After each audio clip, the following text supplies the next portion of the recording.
Greetings, Minecrafters, and welcome to another Minecraft discussion today.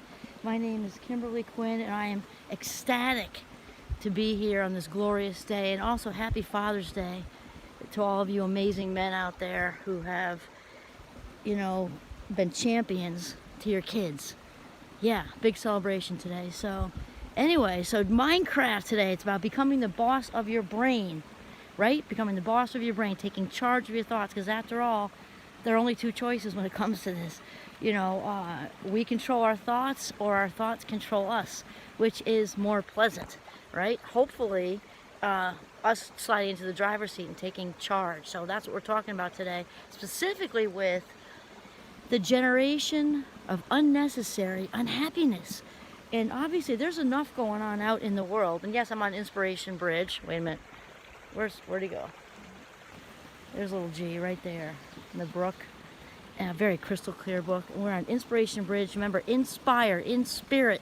So yes, this is what I want to talk about today: is generating unnecessary happiness. Because life throws us curveballs, right? It does.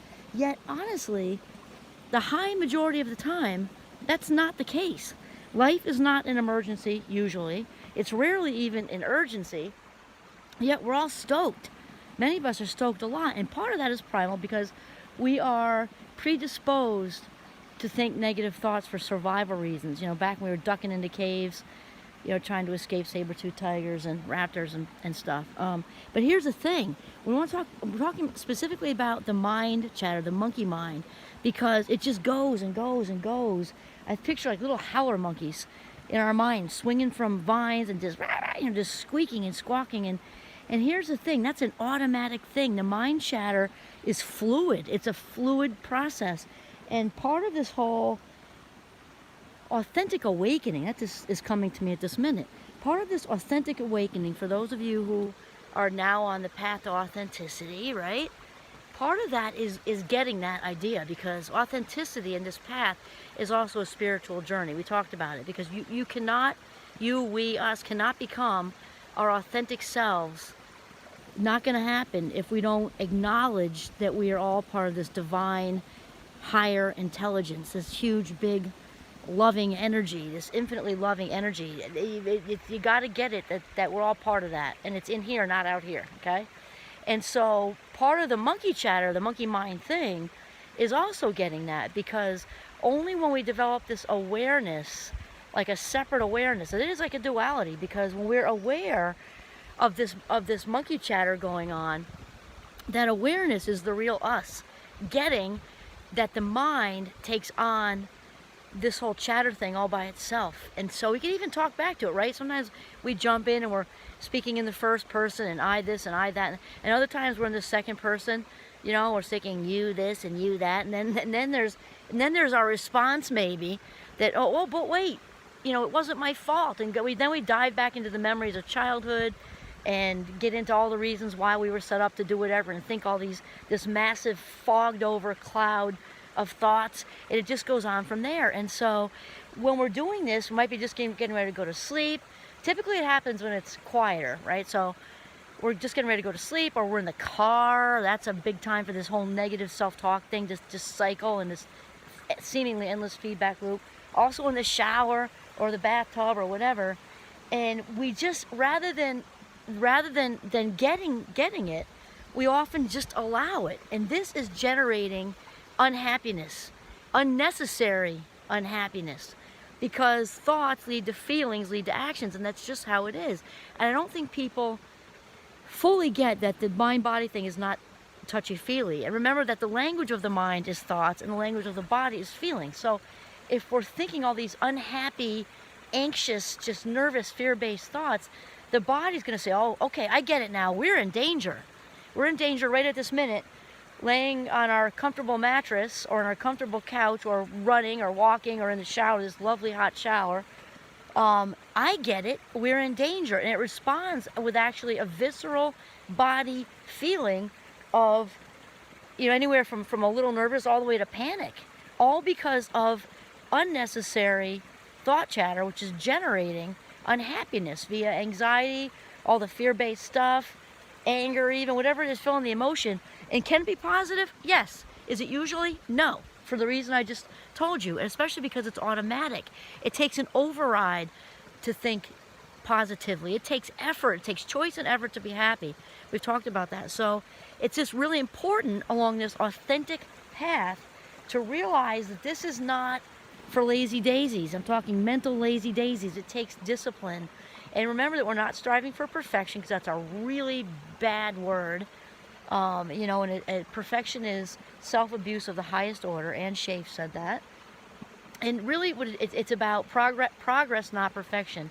And like anything else that we practice, we get better at it. So generating unhappiness is something you really want to get a grip on, because of just, it's unnecessary, and it fills up our heads, which then fills up our body, and long term, really bad, because we know for a fact, even our mainstream Western medicine gets it now. You know, it used to be like the homeopaths would talk about it and all of that, and I'm not anti any of it. Whatever heals you, heals you. If it's a placebo and you believe it and it heals you, great, good for you. I mean, really, I would embrace anything that's healing. But here's the thing, even like, Western medicine will say, if you want to know what's going on in the mind, ask the body. And all this dis-ease that's happening. And, cumulatively over time, these fear-based thoughts really take a toll on the body, where they can wreak havoc and cause big bad things. Like lupus is very, very, very stress-related, no question. Obviously, there's genetics involved and there's other factors. We know, obviously, depression and all of the mental health issues are related to these thoughts. Oh, and actually, I'm reading this awesome book that two friends of mine just got me into, and it's called The Awakened Brain. Expect more episodes on this. The Awakened Brain, and this fits with what we're talking about because it's by Lisa Miller, and The Awakened Brain is about the whole spirituality thing, not religion, we're not saying that, but how the brain is set up like a catcher's mitt to believe in a higher power. But that's only about, I think she said 29%. Anyway, basically about a third. The whole remaining, it was 29%. The whole remaining 71% is environment and being brought up to believe in a higher power. It doesn't mean whether you're Christian, Jewish, Muslim, or whatever. We're not talking about that. We're talking about believing that a power bigger than us, higher than us, whatever you want to say, just this infinite, vast, loving source that makes the sunsets and creates each other and all the awe-inspiring, all of it, the childbirth, the Grand Canyon, everything, that there is a higher power. And here's the thing, she said it was 80%. Somebody who believes in a higher power is 80%, has an 80% less chance of becoming depressed than somebody who does not believe in a higher power. I mean, there it is right there. And then she got into talking about the mother spirituality, blah, blah, blah. But we'll do more episodes on that later. But for right now, which I did not plan to do today, but it is just so important, because if you truly want to be happy and live your very best life in alignment with what you are meant to do in this life, you've got to kind of get that all that the solutions are in here, because God, or this higher power source, is in here, involved in every detail, involved in every single detail. It's just true. So that's it. If you're generating unnecessary happiness, here's the good news, is you can get on that today, right now, start right now. And that's another thing I didn't plan to say, is one of my favorite, I forget what book it was in, and I also forget who said it. There you go. So that in 450 will get you a Red Bull. But here's what that person said in the book, I can't remember. They said that, it's an art form, one of the highest art forms. I would think I would actually think of it as a skill and art form. Let's go with that. To be able to start your day over whenever you want to. It can be, 9:05 in the morning. You're like, okay, I got to run on my nylons. I stub my toe. And then, okay. But then if we stay in that place, I think we all have had that experience with our day. And then something else happens. We have a fender bender, and then the lunch person doesn't show up. And then versus saying, okay, it's 9:05. I forgot to buy more fruit at the store. I always have my routine with my tea and my fruit and oatmeal, whatever, and that isn't me. I eat turkey sandwiches and salad for breakfast, but whatever. You don't have your routine stuff. The electricity went out. Who knows? For us, actually, the water heater conked. Done. Kiboshed. Yesterday morning, which was Saturday. So you have to roll with it, right? So just turn the day around. We also had a house full of people for Father's Day. I looked around and I saw this Tuscan, if you've ever seen Under the Tuscan Sun, I saw this Under the Tuscan Sun scene. Bottles of wine on the table, all the laughing. My husband thrilled because you know, several of his kids, and now partners are coming and wives and everything else. And he was so happy. It was just, and I forgot all about the water heater until I woke up this morning. And even then, not that it's fun, I'm not gonna say it doesn't suck, of course it sucks.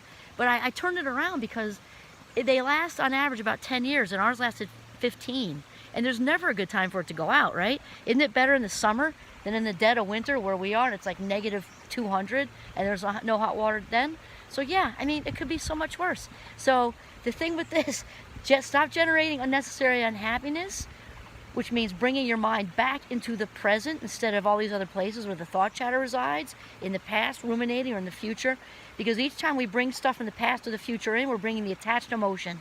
There is the unnecessary happiness, unnecessary unhappiness. So you bring this memory from 3 years ago that's attached to anger, it's right there in the present, corrupting it like freaking battery acid, okay? So be mindful, be grateful as much as you can every single day, and you will stop generating unnecessary unhappiness. This is Kimberly Quinn signing off from the beautiful Giovanni's Notch in northern Vermont. Have a mindful day.